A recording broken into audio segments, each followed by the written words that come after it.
Bonjour, bienvenue chez Fenêtre et Menuiserie. On est là pour faire une prise de cote et on va vous montrer comment on prend des cotes entre tapés, tableaux. On vient de voir comment on prenait des menuiseries en cote tableau. On va rajouter une petite difficulté. On va aller dans le salon et on va vous montrer comment on prend des cotes entre tapés en plus de la cote tableau. On va prendre une menuiserie, ce qu'on appelle une porte-fenêtre avec des fixes latéraux et une imposte. Les fixes latéraux, l'ouvrant principal et l'imposte fixe. Et les persiennes avec les tapés persiennes. Alors là, le sujet est un petit peu compliqué parce qu'il y a un gros garde-corps et que les persiennes sont coupées.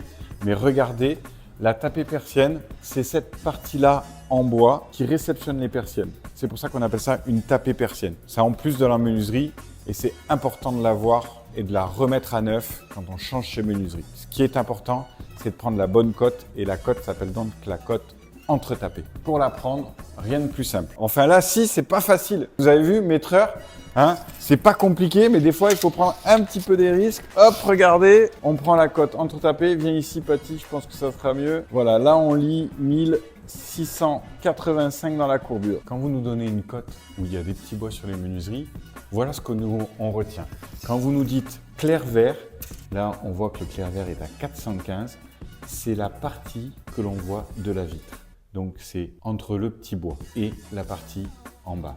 Donc là, on a 415 de clair vert. On fait pareil sur le côté pour respecter 185. Quand on a une imposte, il y a une cote qui est très importante, c'est la hauteur de l'imposte pour respecter la hauteur de la traverse. Comment est-ce qu'on la prend? On se met à l'extérieur, on part du linteau, donc le linteau c'est la partie haute, et on relève la cote. Là, c'est 550 mm. 1150. Quelle cote j'ai pris là? Ah, vous m'avez regardé faire, je vous ai rien dit, c'est pas bien de ma part. En fait, quand on a une 4 Vento, prendre toujours pour contrôler la cote d'axe à axe ou alors la cote de l'ouvrant éventuellement. Ça nous permet de vérifier des choses, que tout marche bien, que tout fonctionne bien et qu'on respecte à peu près les dimensions de l'existant. Il y a des fois où on n'a pas le choix, on est obligé de réduire de l'autre côté ou de réduire le centre. En général, quand on a des petites cotes sur le côté, on privilégie la cote sur le côté et on réduit celle au centre si on ne peut pas tout rentrer à cause des nouveaux profils et tout ça. C'est pour ça que je prends toutes ces cotes pour vérifier. Donc, quand vous nous envoyez un projet, n'hésitez pas à nous mettre le maximum de cotes, comme ça on pourra vous dire où est-ce qu'il va y avoir des changements par rapport à votre existant.